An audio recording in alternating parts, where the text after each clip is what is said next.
எந்த மாதிரி கிரக அமைப்புகள் இருந்தால் திருமண பொருத்தங்களில் இணைக்கலாம் அப்படிங்கிற விஷயத்தை தான் பார்த்துட்டு இருக்கோம். இப்போ உதாரணமாக வந்து பார்த்தீங்க அப்படின்னா, பெண்ணுக்கு செவ்வாய், ஆணுக்கு சுக்கிரன், இந்த ப்ராசஸில் தான் நம்ம பார்க்க போகிறோம். இந்த மாதிரி கிரக அமைப்புகளை இணைச்சிட்டிங்க அப்படின்னா அவங்க ஆதர்ஷ தம்பதிகளாக வாழ்வாங்க.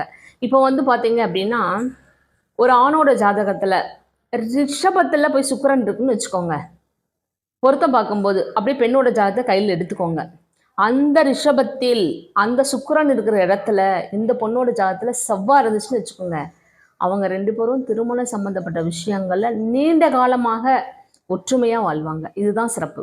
அப்போ ஆணுக்கு இருக்கிற சுக்கிரன் மேலே பெண்ணோட ஜாதகத்தில் செவ்வாய் இருக்கணும். பெண்ணோட ஜாதகத்தில் செவ்வாய் இருக்கிற இடத்துல ஆணுக்கு சுக்கிரன் இருக்கணும். இதுதான் ப்ராசஸ். இந்த மாதிரி அமைச்சிட்டிங்க அப்படின்னா எப்போவுமே எந்த ஒரு பஞ்சாயத்தோ பிரச்சனையோ வந்து நிற்காது. ரொம்ப நல்லா இருக்கும்.